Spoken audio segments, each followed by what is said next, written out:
7,000 years ago, someone drilled a hole in a living person's skull, not by accident, not in battle, on purpose, with a stone tool, while the person was conscious. And then, the remarkable part, the bone grew back. Archaeologists can tell because healed bone looks different from fresh damage. The edges rounded, new tissue formed, which means the patient didn't die on the table. They lived for months, possibly years, after someone put a hole in their head.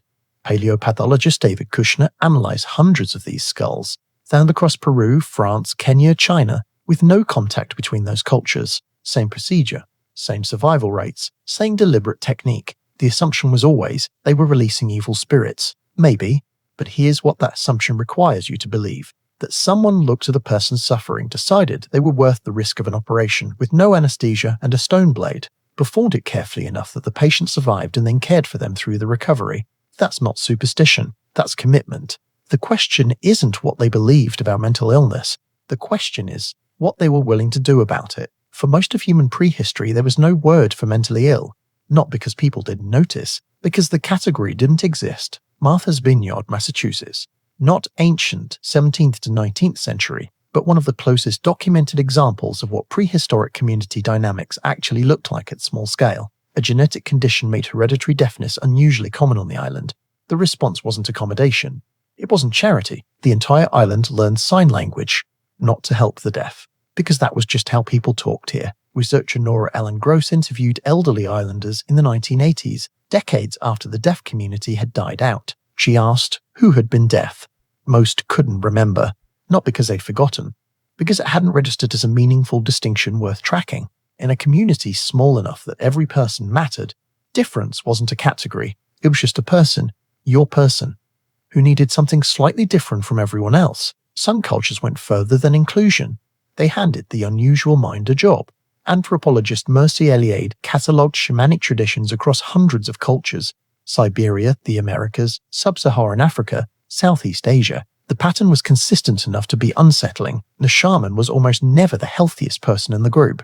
They were the one who had broken down first, who had heard voices, seen visions, gone somewhere dark inside themselves and come back changed. What the modern world would document a psychotic episode. The Siberian tradition called it the shaman sickness, not a disorder. A doorway. The Lakota had a role called Heyoka, a sacred contrarian, someone who did everything backwards, spoke in opposites, disrupted the group's patterns when it got stuck. Behavior that today might be labeled as mania or personality disorder was considered, in that context, spiritually essential. The community didn't just tolerate the difficult mind, it built a role specifically designed for it, and then paid attention to what it said. Then farming arrived, and the calculation changed overnight. Hunter-gatherer groups ran on a simple logic. Every person in a group of 30 matters. Losing one member is losing 3% of your survival capacity. The cost of exclusion was always higher than the cost of accommodation. Agriculture flipped that math. Suddenly there were hundreds of people in one settlement. Then thousands. Land needed to be cleared, planted, harvested on schedule. The system required bodies that could perform consistent, repetitive, productive labor. A person who heard voices couldn't always do that.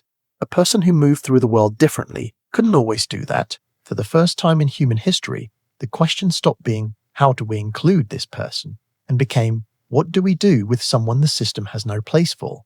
Historian Roy Porter spent decades tracing this shift. His conclusion was quiet and devastating. The mentally ill didn't become a problem because they changed. They became a problem because the world around them did.